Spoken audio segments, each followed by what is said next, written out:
Well, excuse me. It turns out that I don't know basketball at all. I don't know ball. Because all off season I kept saying the Miami Heat don't have a point guard. They don't have a true facilitator. They don't have somebody that could play make for others.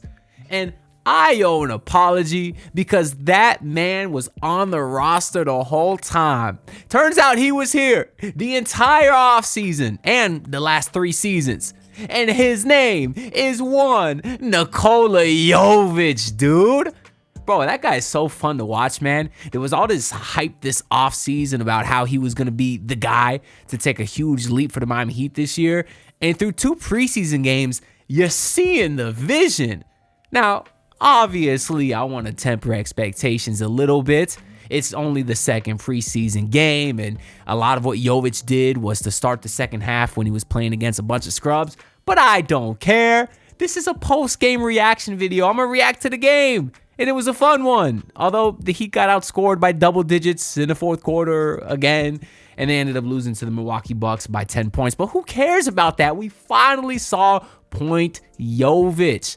Yo, shout out to my guy in the comments. His name is literally at Point Yovic. That has been his name for years. So I know he's definitely happy watching this one. So I just wanted to give you a little shout out because that's really the only takeaway from this game. There's usually not a lot of takeaways, I guess, from preseason, but that's one of them. Is Spoelstra looks like he may finally be letting Nikola Jovic run free a little bit. Of course, in terms of the actual game, you still had all the guards missing. No Davion, no Tyler, no Kasparis, no Terry, no Pella. Everybody was out. Simone Fontecchio missed this game as well. But the Heat actually got off to an okay start. Milwaukee ended up going up by like 10 or so midway through the second quarter. But then the new guy, the new weapon, Norman Powell, really got cooking. I think he finished with like 18 points tonight, but he got hot to end the second quarter. The Heat were able to go on a little bit of a run. And then to start the third quarter, they continued to go on a run with Jovic out there. But ultimately in the fourth quarter, the offense just kind of fell flat. But who cares? You know, Jovic wasn't in at that point. He showed what he can do. Now, to start that third quarter, there was no Bam, no Norman, no Wiggins. Those guys sat out. And once again, Spo left Jaime Jaquez in there, in addition to Jovic. We know that he left Jovic in there so he can finally be the guy, with the ball in his hands the entire game. But he also left Jaquez out there like he did last game because Jaquez really didn't have the best first half once again. And through 2 preseason games so far, he just doesn't look that comfortable out there. But I think we'll kind of run through the box score and talk about each guy, individually again, because I do have a little bit to say about everyone. But we saw a lot of Point Yovic in that third quarter. And then in the fourth quarter, it was mostly just the Exhibit 10 guys and Khalil Wear. And I don't know if that's sort of an indictment about how Spo is feeling about Khalil Wear at this point. I certainly don't think he values him as little as an Ethan Thompson, Trevor Keels, and Jameer Young and those guys. But it is telling, that, okay, let's start Jovic in the third quarter. We'll start Jaime Jaquez, let them guys get some run. And then it's like Khalil Wear the entire fourth quarter, outside of some Precious Achiuwa minutes. I think played okay defensively as well. But hey, maybe Khalil Wear was in the doghouse a little bit, but the other storyline of this game is how he absolutely dominated that fourth quarter. Now, yes, the party pooper would say, oh, he dominated against scrubs. He was out there playing against Thanasis Antetokounmpo for one, which Thanasis just re-signed with the Bucks. What was it, a couple months ago now? And that's when we were all kind of like, okay, Giannis is not leaving Milwaukee. But I always wondered, why don't other teams just sign Thanasis or sign Kostas? Isn't there another younger brother, Alex Antetokounmpo? Is he eligible for the league yet? Just sign him. What the hell do you got to lose? I understand you're losing a roster spot and whatever a minimum NBA contract is worth, but we know how much Giannis values playing with his brothers, values playing with Thanasis. He said it. So if you're the Heat and you're hoping that Giannis acts out, wouldn't you do everything in your power to get him? I think it's worth wasting a roster spot and getting Thanasis. I don't know. I wish the Heat would have signed him. Just those are my 2 cents on that. But anyways, people are going to say, yeah, Khalil Wear dominated the fourth quarter playing against guys like, I don't even know the full names of these guys on the NBA app. It just says the first initial and then their last name. I see a C. Anthony. Is that Carmelo Anthony? Oh, no, Cole Anthony. Duh. I didn't realize Cole Anthony only played 6 minutes. Of course, they got Ryan Rollins, Amir Coffey, Andre Jackson. So I know some of these guys, but this one, Pete Nance. Bro, Pete Nance, that dude is an accountant. At least that's an accountant name. You know, some guys just got accountant names. Chris Livingston, another accountant, followed by, of course, Tyler Smith, who I am aware of because I was actually interested in the Heat drafting him when the Bucks took him a couple years ago. He's a nice little project. But between Pete Nance, Tyler Smith, and Chris Livingston, those AI-generated ass names is who Khalil Wear was dominating. But I don't care because those are the same scrubs. I was going to call them scrubs. No, scrums. I was mixing scrub and bum. I like that. Those are the scrums. That sounds a little derogatory. I don't like that, actually. Those were the bums that Khalil Wear was not dominating in Summer League prior to Eric Spoelstra calling him out. So what we saw today in the fourth quarter is him taking advantage of who he was playing against, and that's really what I want to see. And I think that's what Spoelstra wants to see as well, particularly on the rebounding side of things.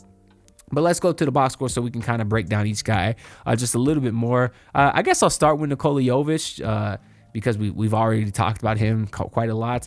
But nearly had a triple-double today. 9 points, 8 rebounds, 7 assists, 2 steals, 3-7 from the field, 1 of 4 from 3. It's very clear that he is the guy who is going to push pace on this team. We know that is the big thing this offseason. They say, okay, this year we want to push pace. Last year was eliminate the mid-range, threes and layups. This year, and they did an okay job of that beginning of the season, but towards the end of the season, they kind of went back to taking a lot of middies. But this year, the emphasis was push the pace. And this whole time I'm thinking, okay, that's cute. You know, in theory, yeah, you want to be a faster paced team, unlike what you have been for the last several years. But if you don't have the personnel, you don't have the personnel. And this Heat team, for the most part, has a lot of the same guys that they had last season. So just because you commit to pushing pace doesn't mean you're going to be able to do it. But when you give a guy like Nikola Jovic more run, I guess a bigger role in the offense, who does have that ability, well, now that's how you're able to transition to a faster paced team without actually changing up and shifting the whole composition of your roster. We can get into that more a little bit. I might make a separate video at some point before the start of the season, kind of talking about how the Heat could push pace a little bit, because in addition to Jovic, I do think they've been doing a better job of getting athletes on this team with guys like Ashad and Khalil Wear and even Andrew Wiggins. He can still get up there. We saw him have a nice dunk today. We know Norman Powell likes to push and transition, do a lot of pull-up threes and such. So they have other guys that can do transition. But I might save that whole topic for another video. But with Jovic specifically, the kid has got one speed. As soon as he gets the ball, whether it was off a rebound, whether it was off a steal, he is always pushing pace. We saw a couple times late in the games, Trevor Keels will get a steal, Jovic get the ball, doesn't even look, pushes pace, he'll get down, and then he either does a nice job getting to the rim to finish or finding a shooter outside. So he can do a little bit of everything, in transition, in terms of playmaking, also finishing for himself.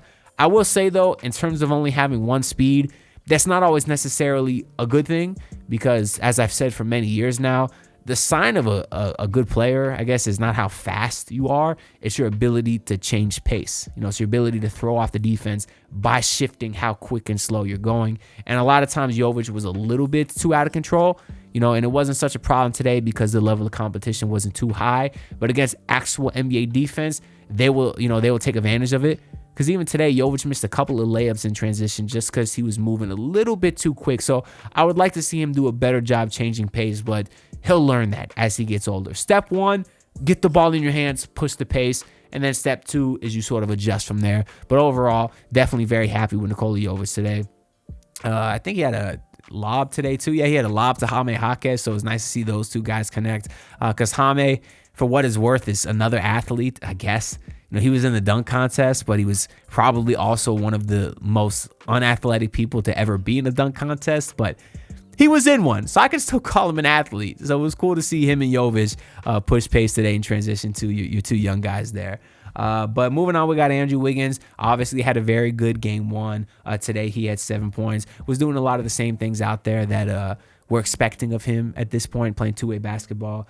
You also got Bam Adebayo, who after shooting 0 of 5 in the first game, he was 1 of 3 today, but still got to the free throw line 4 times. And that's what we had a heavy emphasis on in the last video. He got to the line 8 times. Keep doing that, Bam. And I do feel like today he did a better job of getting to the paint, but also he took a couple of jumpers, which I'm fine with. Those are in his wheelhouse as well.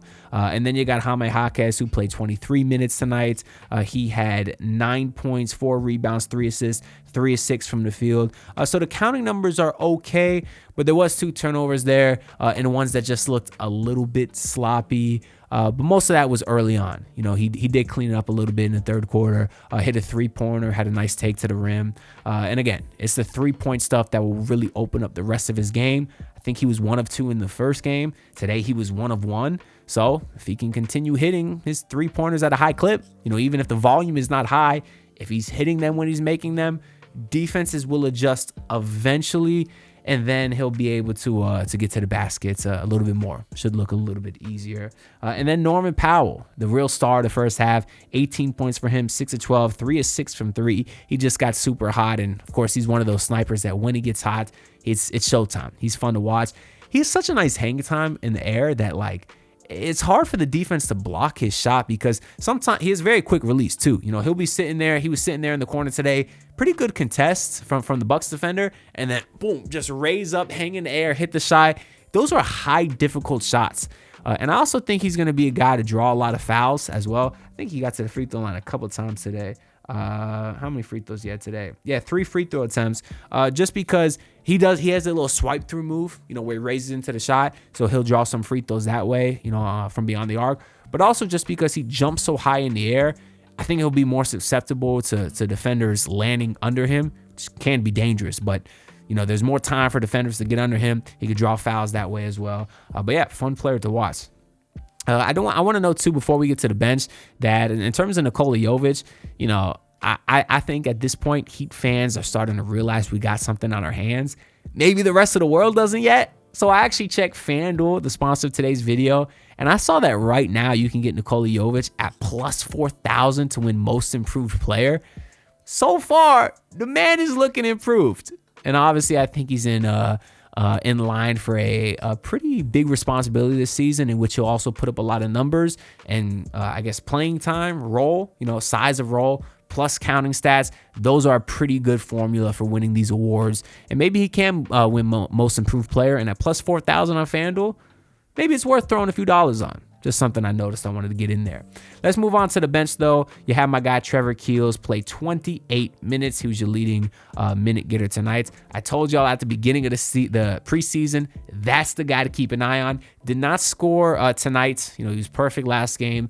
Today he was 0 of 8. So balances out a little bit there, but he did have 2 rebounds, 2 assists, 2 steals, and he's just a guy that brings it defensively. And you can notice that watching these games. I felt like he was impactful. I didn't realize he was 0 for 8, to be honest with you. But he's definitely a Heat culture type guy. He also had Drew Smith today. Not his finest shooting performance offensively, but he drew a charge. Once again, as soon as he comes in the game, every time he comes in the game, he's on the floor making a play. I love it. Love Drew Smith, man. 2 points for him, 3 rebounds, and an assist for him today. You had Myron Gardner, 8.7 rebounds. I see why the Heat like him defensively. The only problem is the fouling. Fouled out last game in 12 minutes. He also fouled out today as well, although he played 26 minutes this time.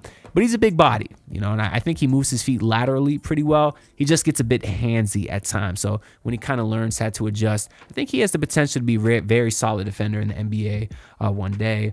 You also got Kashad Johnson, 24 minutes for him. Stuff the stat sheet too. 8.7 rebounds, 5 assists. He moves very well without the ball.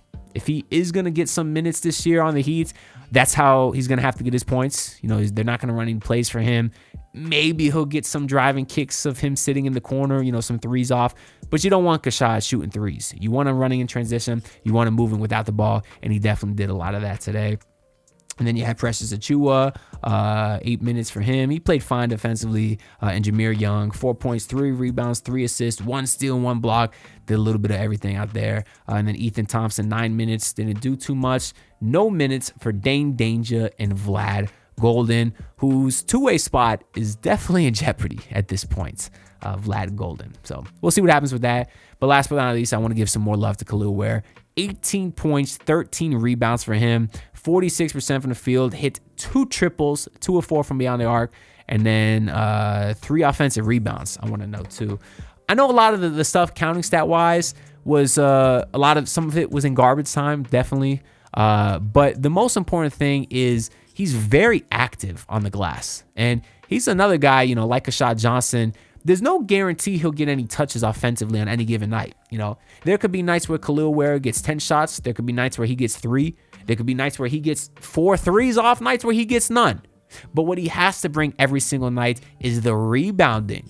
Because at 7 feet tall, he just put on like another 15 pounds this offseason. With his kind of vert, you gotta be a consistent double-digit rebounder every single night.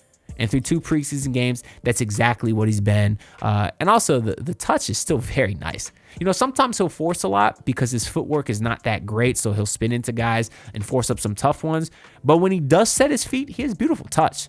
We've been saying that for a year now. He had one today where he got fouled and put up like a one-handed hook shot where his body was behind the backboard and got it to fall. Nothing but nets. That's a 7-footer doing that.